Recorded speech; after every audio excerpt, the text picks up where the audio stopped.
Why This Film, the podcast where we reach back into your childhood, pluck out a movie, give it a rewatch, and have a chat about it. I'm Emily Slade, and welcome back. You watched it so many times before, and now you're gonna watch it again. But it's been so many years since you last saw it, and now you show it to your friends, and they're like, what? What am I watching?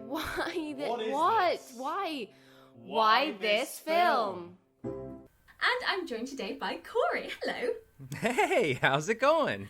Welcome back from Podcasting After Dark and many, many other podcasting endeavors. Thank you. You are more than welcome to chat about. Of course. It's so exciting. I can't even get my words out. Like, I'm so excited. Guys, we're doing Legend. Mate. And I think I'm just as excited as you are. And this was my first viewing. So like the backstory on why Emily and I are doing this is I had her on the watch list, and we discussed your favorite 80s fantasy movies, and Legend was on there, and I lamented that I had never seen it before. I think you kind of lost your mind, and on the actual episode we said we're going to do this together. It took months for us to get to this point. Unfortunately, we've had a pandemic in between. It's taken a while. But we are here, and this is your favorite. It's the opposite of how you sort of do it. This one is your movie. Yeah, this is every now and then I get to bring out one of my classics, and this movie changed my life. So the quick IMDb breakdown for the plot. A young man must stop the Lord of Darkness from destroying daylight and marrying the woman he loves. It is literally that simple, lads. Like, so context. This movie, and I can't remember right, I might have said it when I came on your episode all those many moons ago. Basically, I was going to France for a year 5 trip. So I would have been, like 9? And every Sunday night, on Channel 5, they would show, like, old fantasy movies. You'd see The Goonies and The Never-Ending Story. And I came at it halfway through. I came at it at the scene where Lily is dancing with the dress. And then you see darkness for the first time. And I only got to see about 20 minutes of it. And then we had to go home. I was at my grandma's, and it was on. And then we had to leave. And then, that was it. I had 20 minutes, and the next day I was going to France. And I watched these 20 minutes of basically just the scene where she dances, and then darkness comes, and then they have a bit of a chat, and then I had to go. And the entire trip in France, I was consumed with, what was that? What was it? Because I need it. I need all of it, and I need it right now. I need to, consume it. I need it in its entirety and forever. And I came back, and I found it, obviously, and I consumed it in every capacity for years, and it's one of those movies that, it gets under your skin and it becomes a part of who you are as a person, and that is me in Legend. And you've not seen it, so I am terrified and so excited to hear. Well, I do remember, and I'm going to paraphrase, and I do apologize, but on the Podcast After Dark watch list episode that you were on, you mentioned that you love fantasy films that are what was the phrase? Just pixie dust, just purest form of fantasy, right? Again, I'm paraphrasing. You had a much more elegant way of saying it than I do. I just said I want to chop it into fine powder and snort it up my nose. Yeah, there you go. Like I said, much more eloquent. And yeah, as I'm watching this film, and I guess we'll just go in to overall sort of thoughts at the top here. As I'm watching it, first off, oh my God, the set design and the cinematography in this movie are unbelievable. Yes. And this I'm a visual artist by trade. I grew up painting, drawing, all that kind of stuff, all the visual mediums, and went to school for film. And I am so upset at myself for not having this in my life for so long. But I do also understand why I had such a hard time getting into it when I was a kid. It is a gross movie. It is a dark movie. It is a violent movie, even though you kind of don't really see it, but you sort of see the aftermath. It has some very gruesome things about it that are just terrifying to kids. Not to mention like Tim Curry's darkness, but so it's weird because the movie, I have so many things to say. The movie has this weird world building thing that it does where it doesn't do any world building, yet it does an immense amount of world building. Yeah. Do you know, it's so weird, and I have a gazillion points that I can just shoot off on. But just stick with the visuals for a second. I can't believe how beautiful this movie is. And right? And I assume it's all sets, right? Like the wilderness and stuff. Yeah.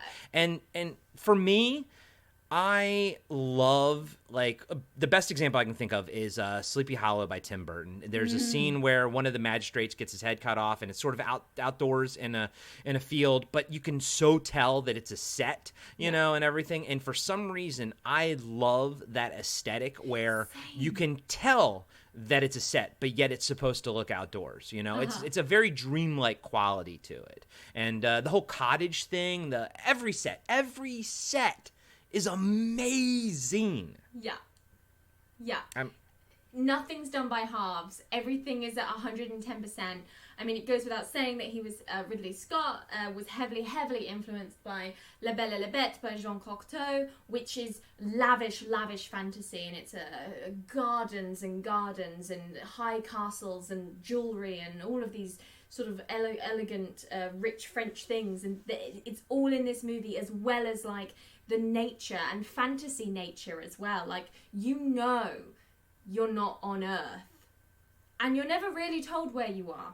Yeah, that's the thing that I think as a kid I probably had a hard time with, because there's no establishing shot of a castle. You don't sort of know how society is at this point. You can guess that it's medieval, obviously, but all we see is that one cottage that's so very dreamlike when she's there, and but other than that, you don't really have a sense of who's ruling, what are the politics, and here's the thing, none of it matters. That kind of stuff doesn't matter, and I know a lot of people have problems with this movie because I guess its story is very simplistic, and obviously we can get into all the different versions of this film. But the one that I watched is the theatrical version, the 93-minute, or I should say the U.S. theatrical version. Yeah. And it is very bare bones, but that gives you a lot of room for your imagination to kind of go with, you know. Yeah. And if we want to stick on that world building aspect for a second, it's what it lacks, it makes up for in imagination. And I also found it interesting too, and I think this sort of lends to that, is that, you know, you watch a movie and it's the structure of a scene is usually an establishing shot, then you zoom in for close-ups and everything. And this could be completely wrong, but I'm just going to say it for sort of the purpose of the point I'm trying to make. If a movie, if your average film is 40% close-ups the entire movie, you know, 40% close-up shots, this movie is 75% close-up shots. It's all close-up shots, which really allows you to connect with the characters and everything, but it also doesn't give you much room to look at what's going on around them. It's for better or worse. Now, you could say, obviously, you do get a lot of sense of the scenes and stuff. You do get a sense of it, but it's mostly close-up shots. It's really interestingly shot. Mm-hmm. And I think that does, not to get too much into it too quickly, but I think that comes down to the edit. You read about this film and they had so many ideas that they wanted to go with, and so many were shut down, and then some were filmed and then they were cut, and what we ended up with was basically a producer's cobbled together version of someone's idea, and it's still from that, which is why a lot of things don't make sense. I don't know if you notice them in your cut, but so much stuff is just wait, what?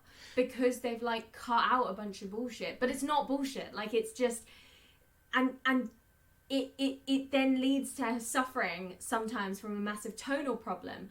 I am a huge fan of a tonal problem in my movie. I love going from slicing someone's head off to like a fart joke. Like, I think that's the greatest thing ever. Yeah, you talked about that a lot in the Mystery Men episode. You guys, you enjoyed how weirdly tonal it was, and this movie, I agree with you. It has, I mean, it almost opens up with those. I'm just gonna call them like these like butcher cooks guys, like chopping up humans, and I'm like, oh my god, like like actors and you know, it's just like, I'm like, this is insanely dark, but at the same time, you know, you also have this amazing shot of the darkness with his eyes are green and everything, and I was like, wow, that's amazing. But like, it jumps from that to like horrific, like you don't see it, but you assume there's dismemberment, and you see the aftermaths later, but then you jump to these beautiful scenes of like Mia Sara and Tom Cruise, and boy, oh boy, is the scary stuff scary in this movie. And I really love that. I love it when a movie doesn't shy away from being scary, and I've got the original script somewhere, the first draft that the writer put out, and it is even worse. They delve into the darkest of all fairy tales, and they do so much with it. They which I'll happily go into later, and it got so dark, and they really reined it out for what we actually get. But my theatrical cut that I saw, for example, opens with this huge establishing shot of the tree of evil, and darkness is there, and he's speaking, and he's like, oh, we must like da da da, and it's like super, super dark. And then he like puts a fork in his goblin friend's head, and he's like, fool, they look like this with a horn reaching up to the sky. And the goblin responds with like, I get the point, Lord. And it's like a stupid pun after we've just had this oozing, misty tree of all evil. He's the devil's son. We don't see his face yet, and he's so menacing. And then it's like, I get the point. And it's like, oh my god, what is happening? I love it. but I do too, because I loved Blix. I thought he was like a fantastic foil. You know, he was great. But like you're saying, and I guess I watched the same cut because that's like how mine sort of started too. But like what you're like, I also find it interesting that like when he does stick the fork in his head, there is also this shot that comes before it where it's this close-up shot of Blix's nose that's like dripping with goo, and his like fingernails almost touching it or something, or whatever. And I'm like, it's such an interesting shot. Again, there's so many just extreme close-ups in this movie. Like when Tom Cruise goes to see the unicorn or something, there's just all these extreme close-ups. They are really in on it. And a lot of times I loved it. I love that use of close-ups. I really, really do. It keeps you right there. You got to see the like sweat on their faces and the glitter. Everyone's just covered in glitter all the time, which I'm a massive fan of. And that shot with the fingernail and the nose is meant to like reminisce you of like Michelangelo's ceiling with God and Adam, and like all of these things that are like, because we get so many close-ups and because it's edited so weirdly together, you get so many weird facial expressions that you just have to stay with these characters for. Their faces are making patterns and reactions that just don't make any sense, and it just adds to this whole world of like, where am I? What's going on? And I know these characters, which seems bizarre because you read about what they were meant to be like, how in the original cut that they have all of these flaws and all of these characterizations that we don't necessarily get to see as much in the theatrical cut, but they still come through, and they come through with those extreme close-ups. Yeah, I mean, I don't know if knowing more would enhance my viewing or not, because like as it is, it's such a weird movie, and in the most beautiful sense of it, with all of its flaws. You know, I mean, my God, like, yeah, like you were talking about earlier, how things didn't make sense, like the Una the fairy stuff, like the Tinkerbell equivalent. You know, the whole she wants Tom Cruise to kiss her, he won't do it, and so she gets mad, but then still helps. Like, there's no sort of resolution to why she got mad about it or whatever. But, and I assume that probably gets expanded upon in the director's cut or whatever it is. But I'm also like, well, does it do I need an explanation? This is the thing. She gives you the explanation. She fancies Jack. She gave him her secret. He betrayed her. Then she's like, okay, well, fuck it. Like, I'll get a kiss. And then he's like, no, I love Lily. I've decided now. And then she's like, a fairy's heart beats fierce and free, not like your pathetic human hearts like porridge. That's it. Like, she's annoyed, but she's not going to leave him to die because she's come on this quest and, like, she's agreed to. And, like, I know what you're saying, where, like, in any other movie, there would be more of an arc or more of a theme there. But in this one, it's just, like, characters doing some stuff to get through the day.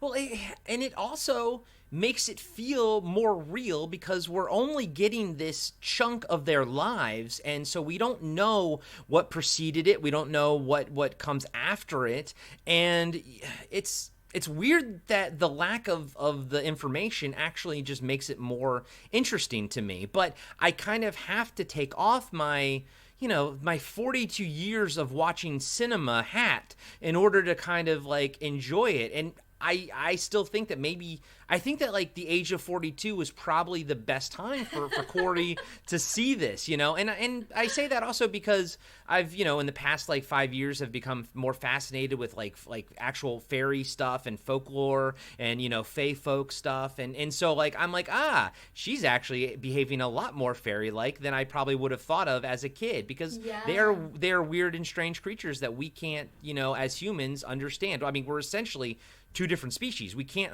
ever understand each other type of thing, if you believe in, fairies and goblins, all that kind of stuff. And I liked it. I liked seeing these very sort of traditional, like, Gump is kind of like a Pan sort of character and everything. And it's like, I feel like today you would have done something a little bit more prosthetic-y. You would have put more stuff on him, but he felt more traditional as this like kid, like a Peter Pan type. Weirdo. Just weirdo, but amazingly acted and like I love what I always found that he felt really old. Yeah. He looked 12. The actor's 18, but you feel that he's like 200 years old. Yeah, no, perfect. Like it was an absolute like perfect casting because I'm like, okay, I was like, I don't think this guy is 12.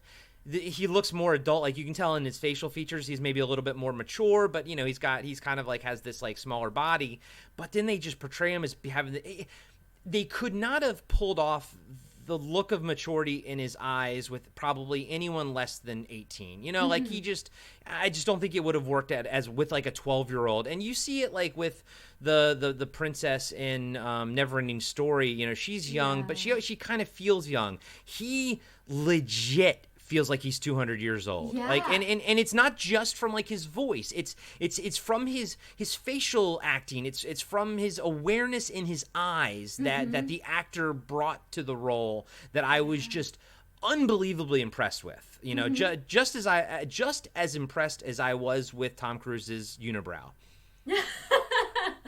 I don't watch Tom Cruise movies and I've never thought anything of him, and I always forget that he is in this because to me this is always just Jack the Forest Boy. It's not Tom Cruise because I don't know Tom Cruise. I don't know what Tom Cruise is like. This is a whole bizarre entity. Who is he? Who are his parents? Did he grow up in the forest? Why is he there? Is he immortal? Is he magic? What is he? Doesn't matter. He's just there.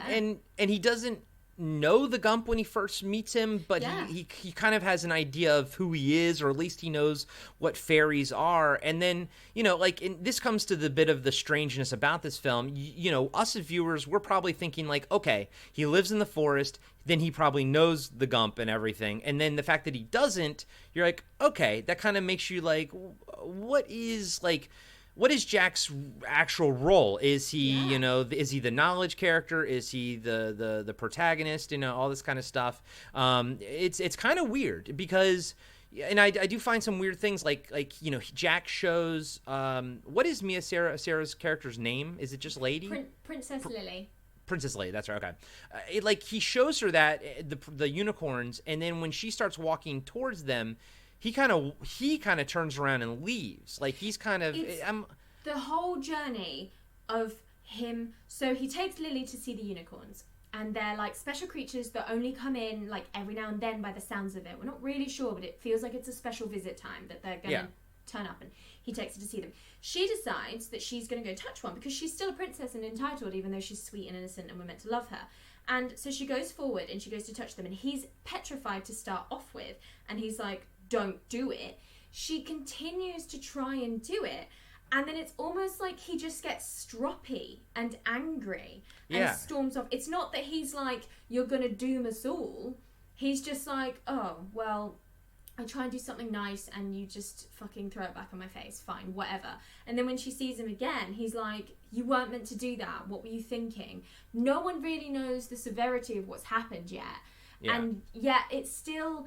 It's not that he's like, how could you? They were sacred creatures. You've got, oh, Lily, what? Oh, God. He's just like super pissy about it. And I love that really humanness of it, where he's not like, you've forsaken us all. How could you betray me in this way? He's just literally like, for fuck's sake, why do you hate me? Oh, my God.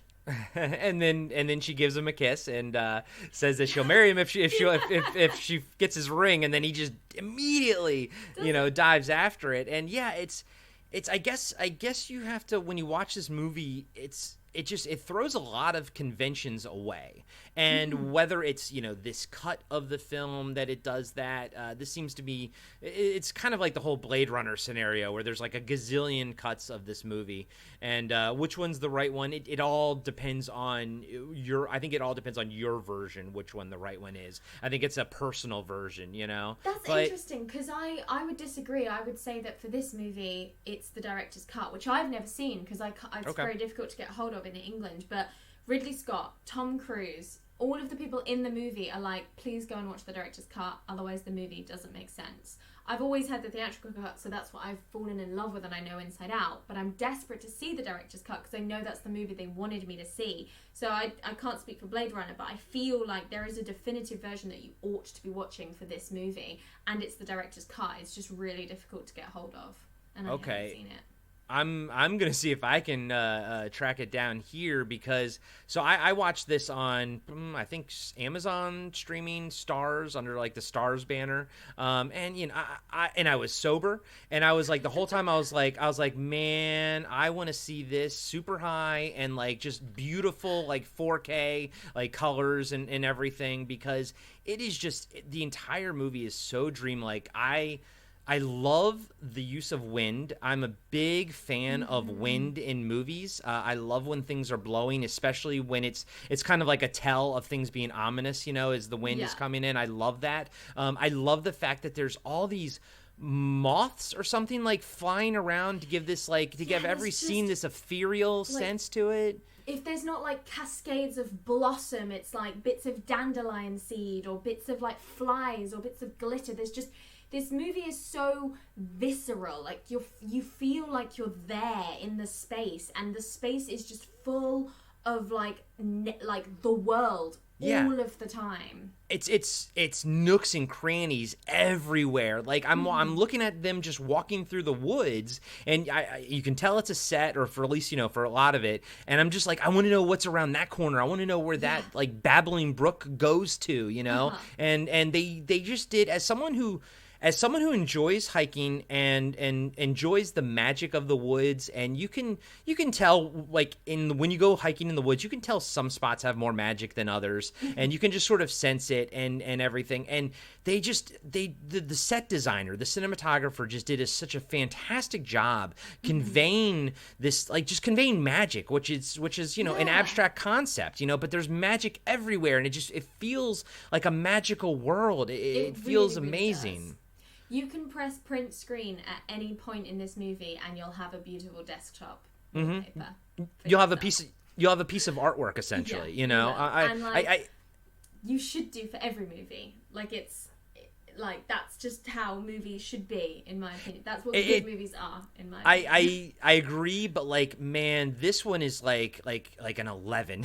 Spinal Tap. This one is like set direction and cinematography to an 11, and almost to the point where it skirts the line of distraction. You know, just a smidge, especially for someone who appreciates it. And I'm just like, I'm like looking everywhere, and I'm missing like the story, but I'm like, oh my god, this is amazing. And then like, you know, like, and then just to kind of segue into the horrificness of it, you know, when the world gets frozen over. Was that a freaking baby frozen in the crib, or was that a doll of a baby? That was the baby, right? Baby. And then the families, and there's no indication that they ever come back, like that. No. That like when this is like undone, that they're fine. You know, we don't know that they come back to life, or whether they were just lost in the winter storm of 1921. Yeah, whatever the era that is. But yeah, I mean, like, so you know. First off, again, I also love snow in movies, so that was freaking awesome to sort of see that. Although I did feel very bad for Tom Cruise getting that fake snow in his mouth, like left and right, and I was like, oh, buddy, you got cancer. I know it. Yeah, that's all asbestos. You know what I mean? Like, it's crazy, but it's visually, it's amazing. It's visually amazing, and then just the freaking baby just frozen in its crib. An establishing shot of a baby frozen in its crib is like unbelievable in a kids movie. I love it so much. These characters that we've met and known, and like another thing that I love, the character who becomes frozen in the little sort of hut that she visits. Once she visits at the beginning, she has a conversation, and then she visits it when the snow comes and it's all frozen and everyone's dead in their tracks. But when we see her when she's alive, she's dubbed over, and just that uncanny valley of like, you know that woman isn't talking. You can see that it's a dub, but like, you're not quite sure. And I don't know why she was dubbed either, but it's just another layer to this movie that I'm just like, you're just constantly a little bit uneasy. And like, to continue on the dark path, like, oh my god, Tim Curry resurrects a corpse who grabs a goblin by their feet and tosses them into a pit.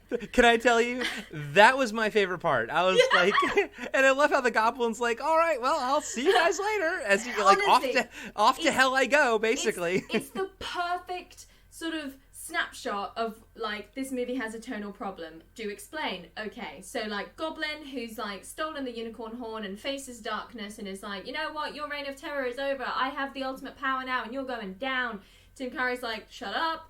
Resurrects a literal like mummy decaying corpse who like comes out of the ground, grabs him by the ankle, like bear hugs him and jumps into a pit of hell with him. And meanwhile, this guy's like, oh no, I didn't mean it. Can I take it back? I'm so sorry. Oh well, adios, amigos. Yeah, adios, like, amigos. What he says, and you're like, what the fuck is happening? And I was watching it this time around especially, and I was like, this feels like originally he was going, and the studio have gone, that's too dark, we're gonna need to dub that over with something for the kids. So they've done like an almost Warner Brothers cartoon piece of dialogue over the top of something that's incredibly frightening, both visually and emotionally. And they've just meshed the two together and been like, done. So saved that scene. But yet one would maybe argue made that scene absolutely amazing, right? Like on it. Iconic at this point. I mean, to the fact that when he says adios amigos, he even has like that inflection of somebody mimicking like, you know, like, Hispanic, you know, so it's just like, I'm like, oh my, it's meta, you know, it was kind of like meta, even though it was supposed to take place way back in the day. But I was actually a little shocked by him, how he, you know, was actually not a fairy. I guess he was like not a dwarf. He's like a dwarf. A brownie type person. That got hooked up with the goblins and then is slowly turning into something weird, but they don't explain it. I guess you just sort of assume that he's got that chicken hand because he's just been living with them for so long that he's starting to corrupt, he's starting to change, and that you get the sense that if he stays with them forever, he will be, fully converted into a goblin. Maybe that's how goblins even become goblins. It's just a fairy or an elf that has turned bad, and this is how it happens. Or was he like sent on an undercover mission? You don't know, and that's what's cool about it. It's a really neat concept. You don't really know anything about the two dwarves, about the Gump, about Una, and about the undercover goblin. You don't even know that much about Blix or anything. But you still get a sense of where their priorities are. You still get a sense of their friendship and their caring and their kindness and everything. And it's just, they really fit into this mold of what you think a stereotypical, or I should say what we used to think a stereotypical like dwarf and everything. It just doesn't feel, it feels very pre Peter Jackson's Lord of the Rings. Do you know what I mean? Yeah. And which is great because, I hate it when, Warner Brothers did this. It's like Batman Begins, super dark, super realistic. It's like, okay, that's the direction we're going to go with Superman. It's like, well, no, Superman is different. He needs something different. And I don't like the fact that, like, in a post Lord of the Rings universe, we have to try to make everything gritty and realistic. It's like, it's refreshing to see an older, more innocent take on fairies and stuff like that. It's that pure good and evil. People don't want their villains pure good and evil anymore. And Lord of the Rings gave us that sort of grounded aesthetic, which we're not allowed anymore. You've got to have your Luke Skywalker character, because there isn't one in this. I can't tell you who the protagonist is, and I can't tell you whether everyone is what everyone's deal is at the end of the day, and I love it for it. Yeah, because it's not quite like Jack doesn't quite go on like the hero's journey, because he doesn't have the whole like hesitation moment or actually has the exact opposite. He literally dives right into the water to basically start his journey towards her marriage, right? That would be like the hero's journey for him. But it's not your typical hero's journey. And then Mia Sara, she's not your typical damsel. She's actually quite capable. She's scared, obviously, like we all would be, to see Tim Curry like that. Like, I mean, he looks amazing. We need to dedicate a chunk of time to just talk about that. But but like the structure of this film is very odd, because then you're like, okay, is it one of those journey like Sinbad movies where you go from set to set, from location to location? One new party member always dies in the new location. It's not that, but yet he still has to fight that swamp witch lady, which looks amazing. It's really weird. It's all over the place structurally, the same as it is tonally. But what we're left with is something that works, Yeah, 100%. And I wonder how much of that is the edit and how much of that is the original intention. There's so many different versions of how this movie ends. I know I said in the IMDb thing, it's like, to marry the woman he loves. In the original script, he lusts after her to begin with, and then only eventually falls in love, but then they decide to go their separate ways anyway, because they realize that they don't belong together, and just because they've been through something so hectic, that shouldn't necessarily mean that they're like suddenly in love. And like, he decides to stay in the forest. He doesn't want to go do palace life, and obviously like test audiences or the producers were like, no, we need to have the prince marry the princess at the end, so that's what they go with. But even then, because there's no physical wedding in front of me, I always took the ending to just be like, and he went up to the palace to have a nice cup of tea because he's earned one, and then he went back to the forest and they hung out for the rest of their lives. Because it could be anything. They don't confirm or deny anything at all. And like, that's really nice. I like it when they leave room for me to be like, maybe this happened, but also maybe it didn't. Yeah, and I had no problem with the way this version ended. It was a little, it was a smidge saccharine. They're kind of smiling, looking back. I actually particularly liked the shot of all the elves and stuff, like waving at them. I thought that was beautiful. But I was like, honestly, I don't know. I'm kind of a sucker. I kind of believe that they're in love, and I believe that they can I believe that they can somehow make it work. I don't believe I don't believe that he'll ever find happiness living in the city, and I'm not sure if she'll ever find happiness just being in the forest, but maybe they can figure out a way of making it work, and I want them to, because I do think that there's a time and place for just pure love stories in the world, you know. We don't have to like make everything so gray and dark and grim, you know. They can I think that they can find love even if they come from different like walks of life, you know. No, 100%, and it's definitely there, and I see it, and I've accepted it. Like, but I like that there's room to go against that as well. That they haven't just put these two people together. And Lily's journey is fascinating, where, like, especially when you look at the original story, she's meant to turn into like an actual monster. Like physically, she transforms into a monster, and there's like rape scenes and everything, and it's incredibly dark. Wow. Obviously, they cut all of that out, which I'm very glad about. But she still sort of transforms.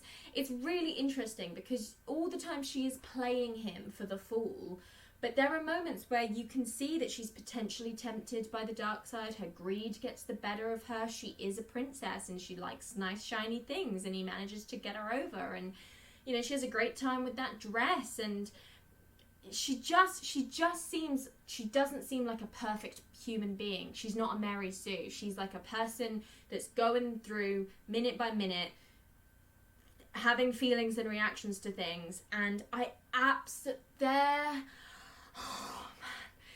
their conversation at the dinner table is one of my favorite pieces of cinema.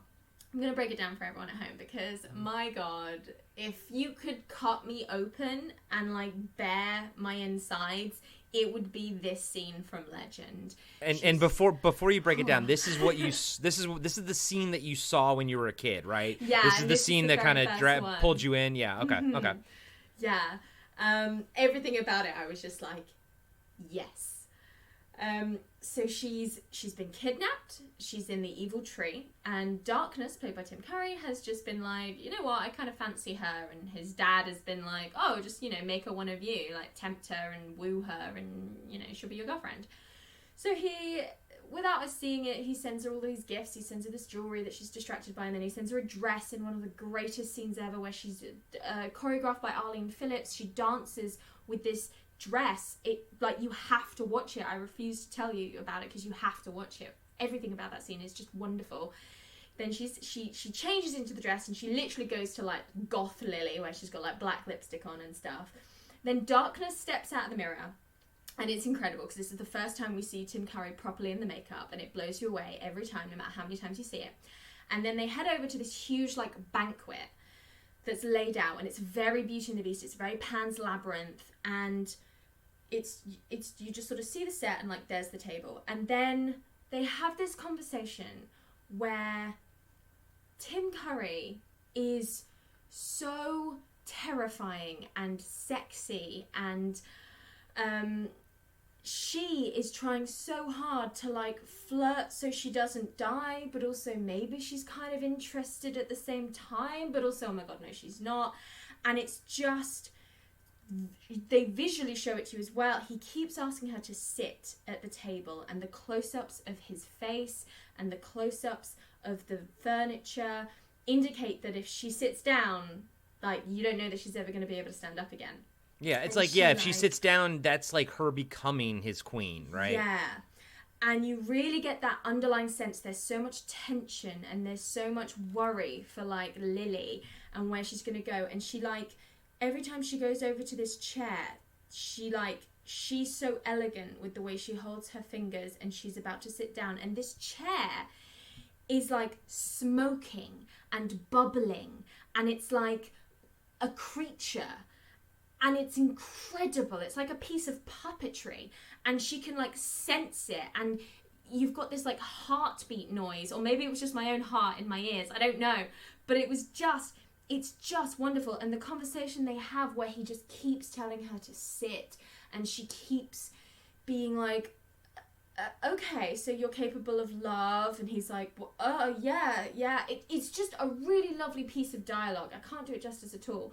And it culminates in this wonderful moment where she's made a decision about how she's going to play this, and she asks that she will be his queen if she gets to kill the unicorn. And it's terrifying because you think Lily's finally been brought over to the dark side, and she's like refused to sit down, and she's just hiding behind this chair after doing this wonderful laugh after he gets so angry and starts throwing things on the floor, and just the whole scene, I can't, I'm not even making any sense. I'm literally just reciting this from memory, but I love it. So you have to go and watch it, because then Tim Curry does this laugh and it makes my heart stop.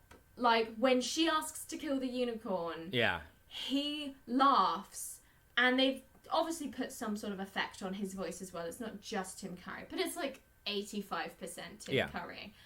And it genuinely makes my heart stop every single time I hear it. I don't know how you felt about that. I noticed that. I noticed the laugh. I know exactly what you're talking about. I enjoyed it. I thought that was great. I enjoyed that scene. Tim Curry in that makeup is fully realized. Like, it's I mean, I would even imagine 2020 standards that could not have been an easy thing to do. And the way that Ridley Scott shoots it, or the cinematographer shoots it, the DP, like, it's all these close-ups, but you have to have complete faith in your makeup department in order to pull those close-ups off. And boy, oh boy, is it effective.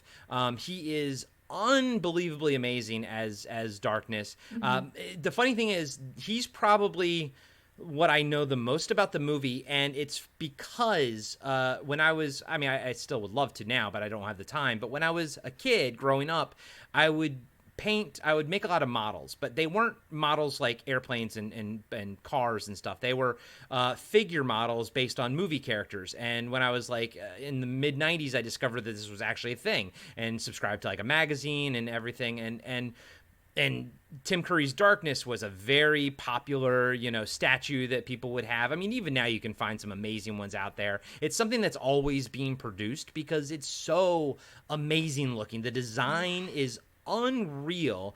And the fact that they pull it off so well. He does a lot of movement in that suit that I am shocked at. And I'm like, is he on stilts? Did Tim Curry have to do some kind of foot stilt work, And just the fact that they zoomed in, like they filmed him as close-up shots as they film any of the other actors in the movie. And that's what makes, and even Blix, they do the same with Blix. All the makeup work in this film is unbelievable. The Swamp Witch, unbelievable. Yeah, I was excited because I know that was one of the things that you knew about Legend, that you saw a lot. There was like a figure, from what I remember. There was in Burbank, California, over there's a store. I forgot what it's like, Creature Features, something like that. There's a little park in Burbank called Magnolia Square Park, and it's just got a bunch of weird shops there. And this one has like all kinds of like props and memorabilia from old movies, and they have a life-size stand-up of the swamp creature thing in there, and it looks great. I mean, she looked great in the movie. She looks great in person, like just like Tim Curry, like just like Blix, just like everybody. The makeup design in this thing was insane. It's so good because they're fully realized characters. They do not look fake. They do not look bad. No. They do not look like shit makeup. And on top of that, they look living and breathing. They're oozing and sweating and like moving, and like everything's alive and everything's like there. It's not a Halloween mask. Never once does anything look like a Halloween mask. It's ridiculous. When he first steps out of the mirror and his foot or his like hoof lands on the sort of dusty floor and all this glitter like pops up, and it's like you can reach out and touch it like it's a proper hoof with like fur and a leg, and like it's just majestic. Like everything is so commendable visually about this movie, and tactile. Like everything, because I mean we know like everything was done practically. Like I'm not gonna crap and say CGI is the worst thing ever. Yeah, CGI is awesome. We love movies with fantastic CGI, and when it's done well, it's great. I'm not gonna say it's not, but this movie is the prime example of just how having everything real is so just you can't deny it. You can't Yeah. deny all the, whatever things are floating in the air. You can't deny how amazing that looks. You also, you feel bad for the actors having to breathe all that fake crap in, but hey, that's what you got to do to be an actor, right? Yeah. But you can't deny how beautiful a layer of, like you said, majestic, a layer of just magic was made to this movie over top of it. It almost brings, we always say movie magic. This movie feels like it has magic. Does that make sense? Like actual magic was involved in the making of this movie. Yeah. And it has a layer of maturity and respect to it. The fact that they went all in with these costumes and these prosthetics and things like that, and the dark tones of the movie and all of these choices that they made. I think that's why I loved it so much. Even though I was so young watching it, I felt so grown up. Whereas, as we've done earlier, you compare it to the Never-Ending Story, and don't get me wrong, I would die for that movie. But it is a kids' movie, and I do feel when I watch it like what a really, really wonderful kids' movie. I watch Legend, and I'm like, what a really wonderful movie. Right. And there's just something about the two of them, the way that it's shot and it's thought out, and it just feels more like a movie made for adults. And it was always meant to be. It was meant to be a dark fairy tale for adults. It just so happens that because it's fantasy, like animation always does, people slap the label of like it's for kids on it. Right. When really yeah. it's not at all. But so and I many mean, kids you could see even it. say that like dark fantasy can be for kids too. Gotcha. Especially if it has like a moral that it's trying to tell, because a lot of times these fairy tales are like just trying to tell some kind of a moral or a cautionary tale to kids and stuff, and a lot of times they were pretty dark, but at the same time it is nice to have a fantasy film that really isn't trying to be a kid's movie, or I guess you can tell during its filming phase was not trying to be a kid's movie, and then you're wondering because adios amigos, then you're like, that feels like it was added afterwards, like you said. Yeah. It feels like it was added afterwards to kind of tone it down, but you can tell that during the making of this movie, as evident by the frozen dead baby, that that this is not for kids, and it's not meant to be for kids, and I think that's refreshing, and I do want to see the director's cut. I want to get it on Blu-ray. I want to be super super fucking baked when I watch it, and I want to show it to my wife, and I think it'd be a lot of fun. But I do want to see what is different about it too. Yeah, they say that they flesh out the characters more. Everyone makes more sense. Jack is meant to be, because you can see when Jack first sees Una in her like fairy like human almost iteration, he's not really paying attention because he's so like, I never got it as a kid. I was like, why is he so distracted? And then you grow up and you watch it and you're like, oh, he's like lusting after her. And that's why he can't pay attention, because he's just like, oh my god, you're really hot. Oh my god, you're hot. Like, wait, what? Oh, okay, we're gonna get this armor. Cool, I don't care. And you're right, never once does he like accept this hero's journey. Never once does Lily know exactly what she's doing or make good choices. Una is shit. The Gump is got serious anger issues, and like, I think the director's cut really expands on that it's like people are more than just one note, and people in fantasy are more than just one note as well. I talked about how everything has to be grey these days, but I guess Legend is grey in the best way, and not that it's like, look, Harvey Dent was good and then he got burned and now he's angry. It's like everyone is just born and having to make choices, and sometimes you make good choices and sometimes you make bad choices, and I think that was more what Ridley Scott was going for. But I could just eat this movie. I could just honestly just consume this movie and swallow it down and have it live in my stomach for the rest of my life. Well, I hope you don't consume the asbestos that was, it was clearly like floating in the air. part. Yeah, no, I can totally see the appeal of this film. I can totally see why it's so important to you. It's unlike anything out there. There's very few comparisons that you can make to Legend, and it's just it's an interesting film. It's a unique film. It's a film that I don't know if you could make it today, and would it have the same sort of impact? It wouldn't look the same. They would rely too heavily on CGI, and they may rely too heavily on like more standard story structure convictions. And they probably would have gone into the film with an idea of what the target audience, was going to be, because Disney would probably own this film franchise like they own everything. Oh so God, it would Disney be for kids. Ever wanted to do no, Disney couldn't do it. It's like it'd be like Disney's version of Into the Woods. It would defeat the whole point of its existence. Right. And I know you guys kind of touched on it on the Mystery Men one, or it's like, I know it's in vogue to say, but I do think that this movie would make a good limited series on HBO, like a 10 episode, series on HBO to maybe expand outwards some of these characters, or like a mini series. I don't know.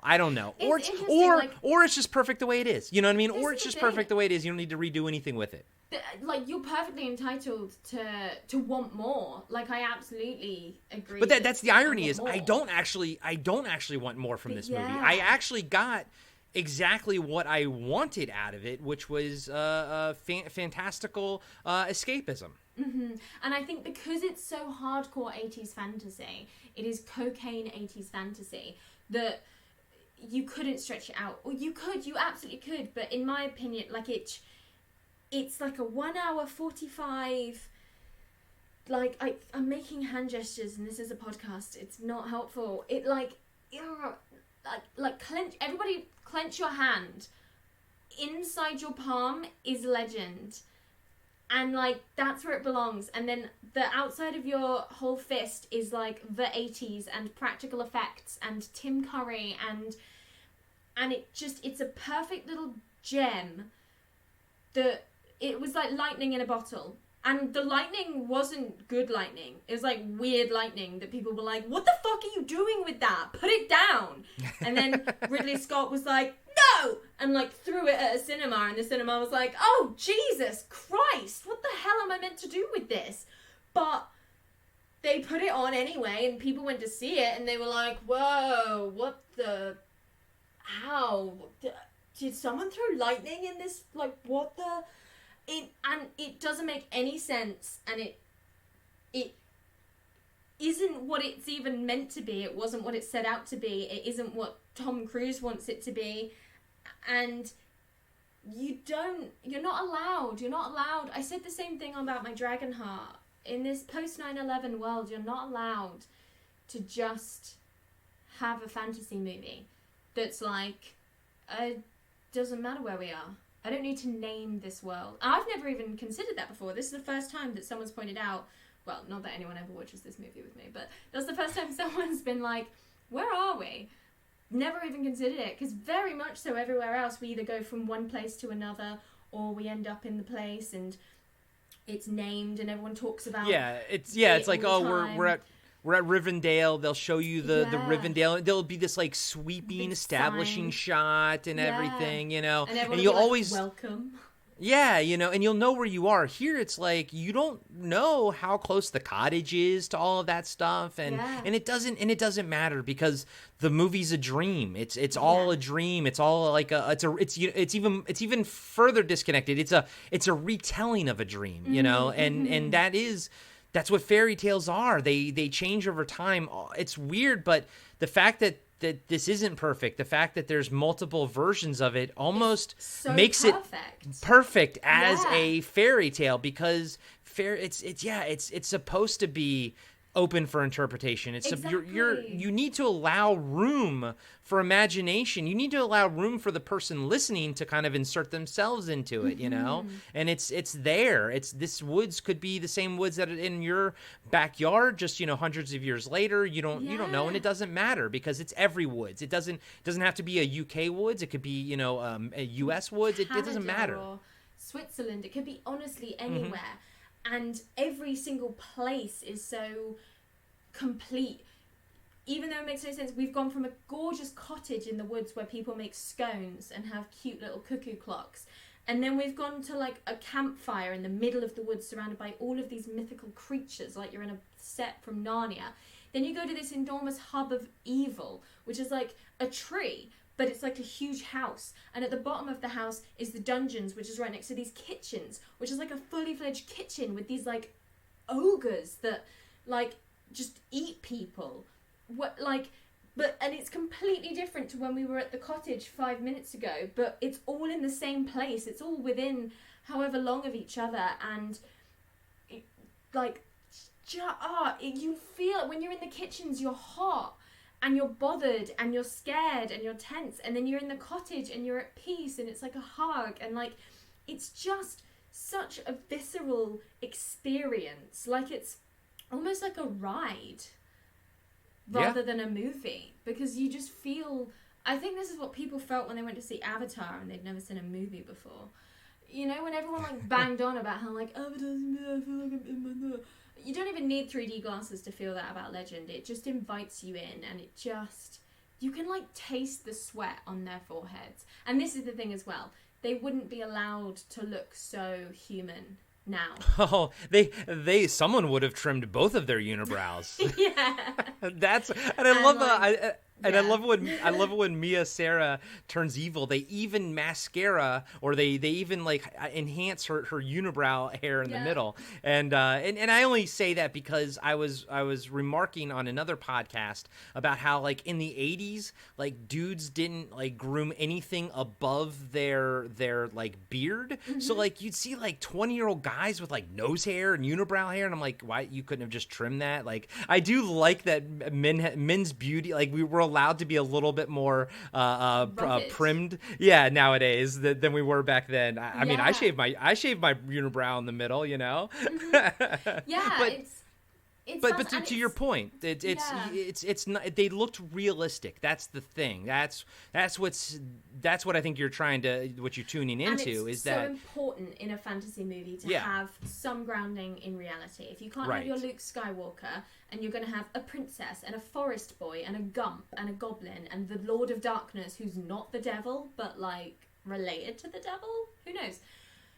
The reason you can come into it, I find that you can come into it so easily, is because they look like real people. Yeah. Even though they're like weird. And I've always liked Mia Sara. I think she's beautiful, but man, Tom Cruise is even more beautiful. I'm like, oh my God, he's a beautiful man in this movie, and it's you can see why, you know, he's a star. You know, you do sort of just get like, you know, sucked into him and lost into him. I mean, sadly, I almost think he puts Mia Sara to shame in this movie. It's crazy. He's a gorgeous man, and it's wild to see. But at the same time, I'm not a Tom Cruise hater by any stretch of the imagination. I'm also not the biggest Tom Cruise star in the world, or a fan in the world. But like, I'm watching this movie and I'm like, okay, I get it. I totally get why Tom Cruise got as big as he did. You know, there's something about it, and I like the character of Jack. Yeah, it's very magnetic. You get sucked into it, and you're like, okay, you sort of can't look away. Mm-hmm.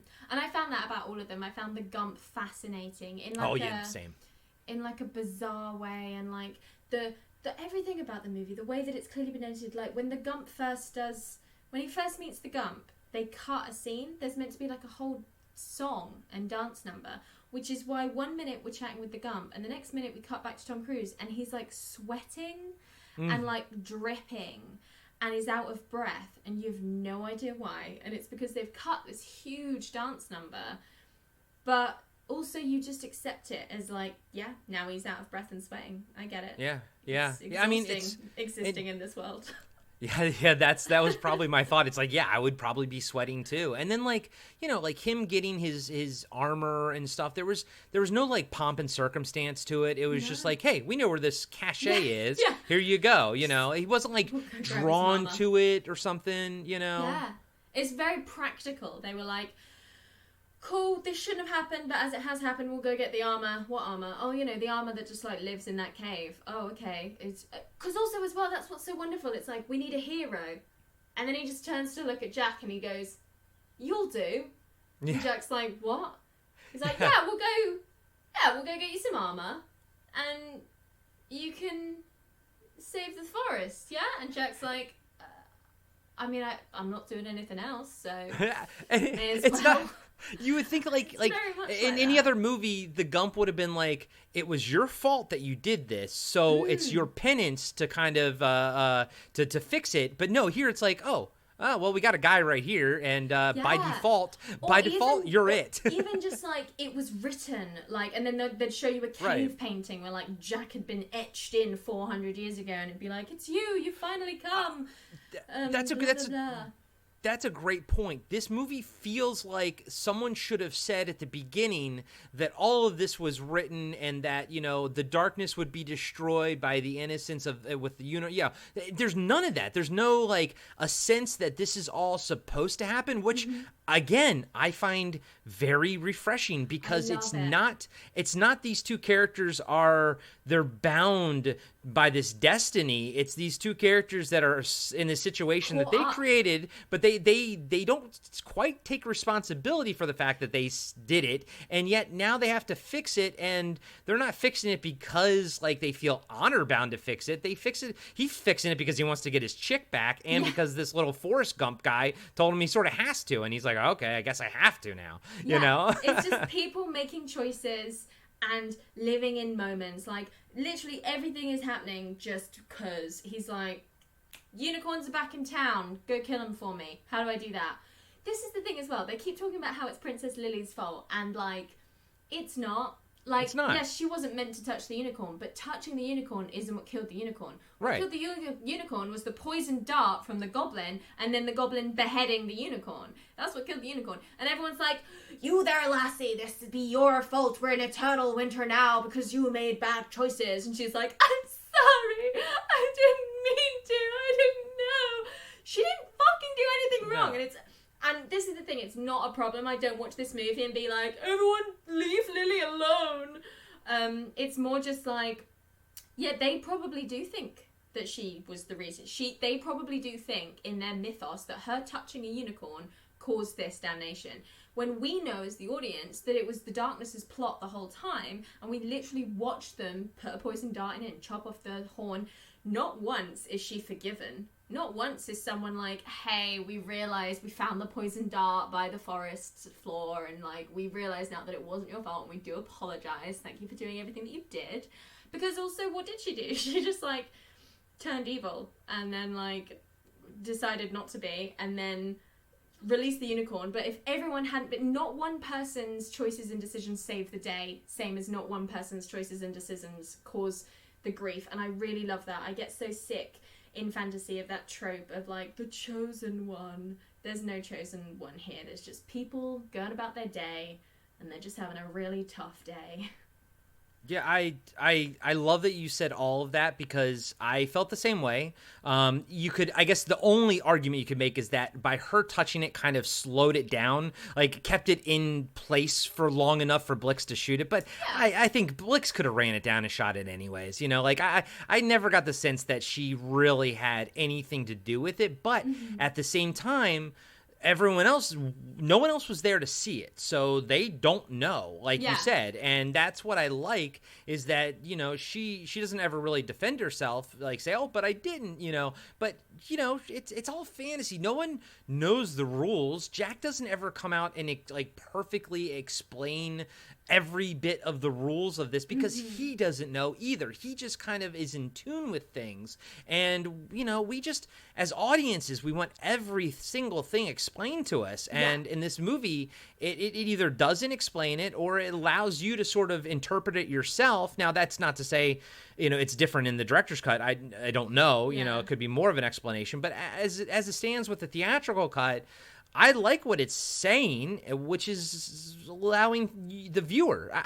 You know what? That's the thing. I feel like a lot of times you talk down to the viewer, and this movie, and this cut at least of this movie, I feel like it didn't, and whether that was by design or sort of happenstance, I'm not sure, but because it doesn't talk down to you, it allows you to have more interpretation, it allows you to fill in blanks the way you want to fill them in, and I think you still walk away with the same morality tale, the same, you know, result, but it allows more just not bad holes, not like plot holes, but holes for you to kind of have fun with and you know, insert yourself into there, whatever, you know, that again, again, I know that I feel like I know that this movie's not perfect, and I know that this is not the version that they even want, the creators even want you to see.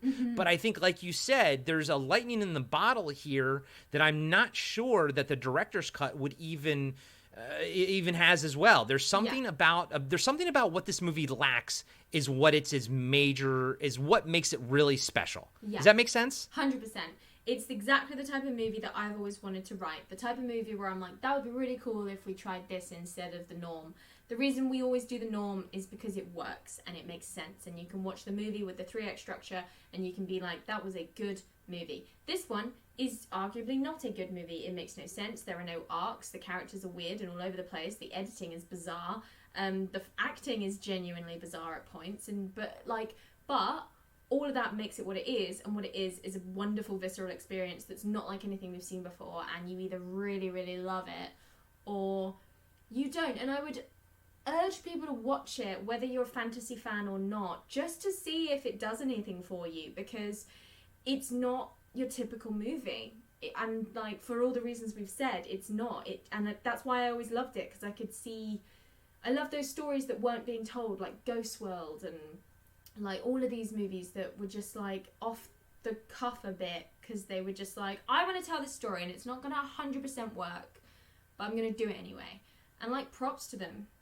Yeah.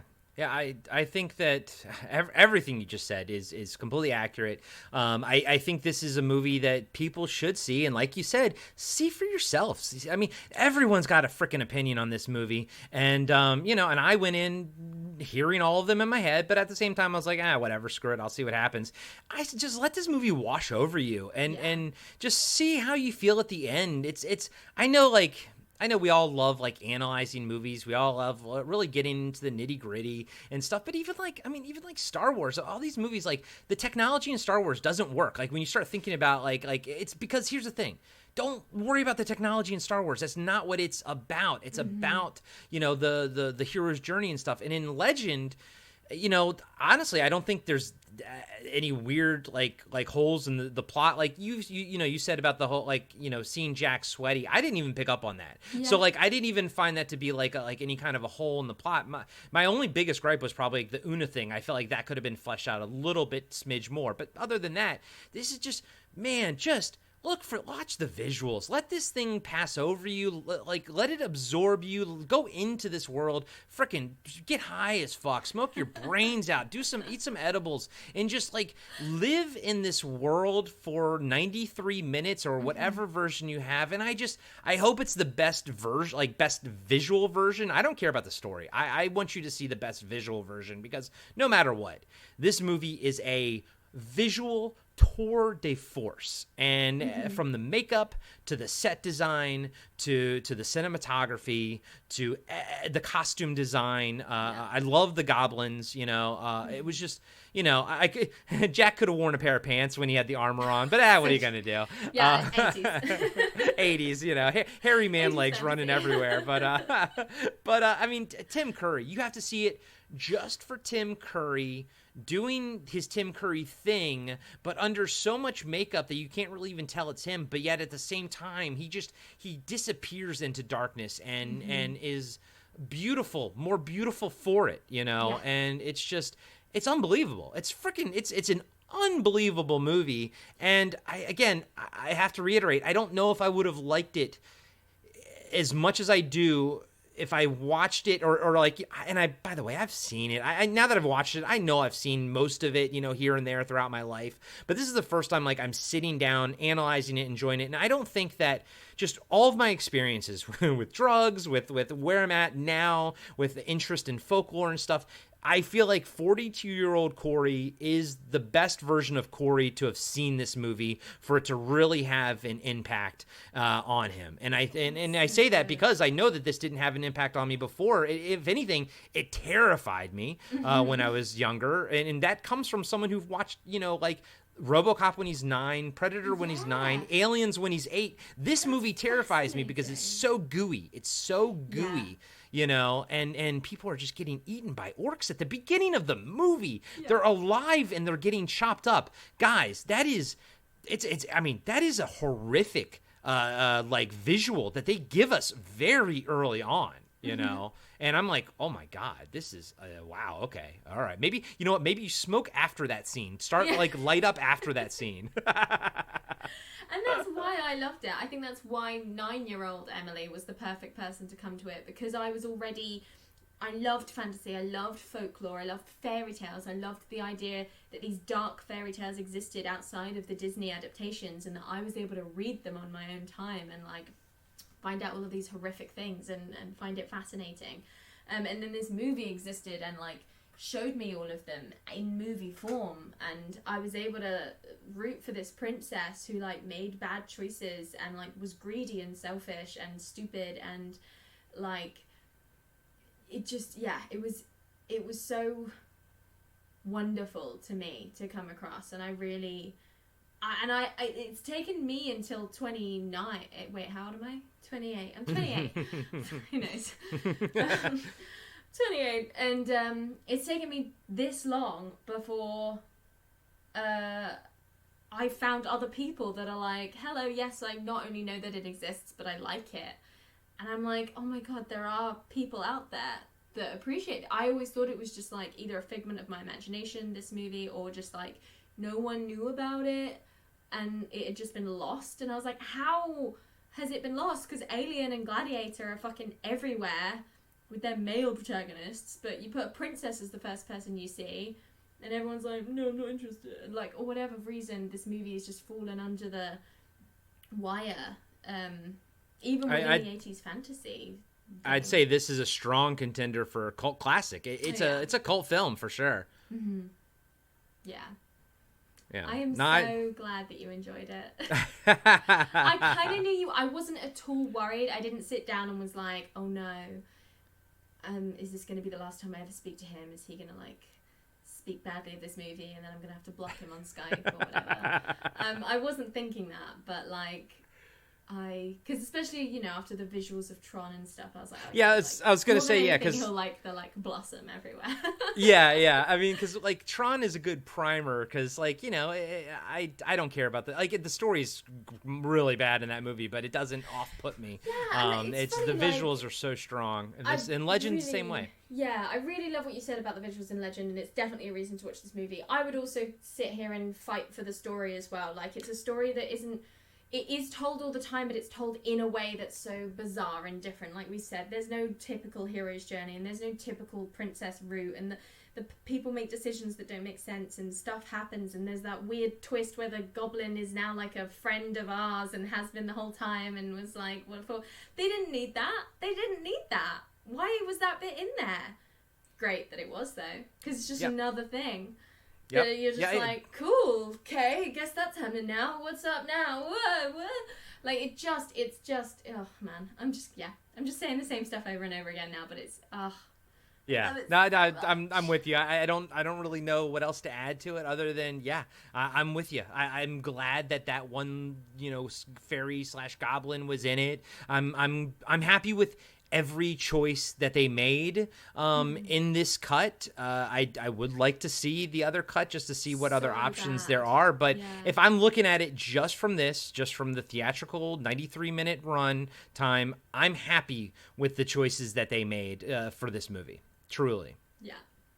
Yay! Thank you so much for giving me the chance to watch this movie again. I love it.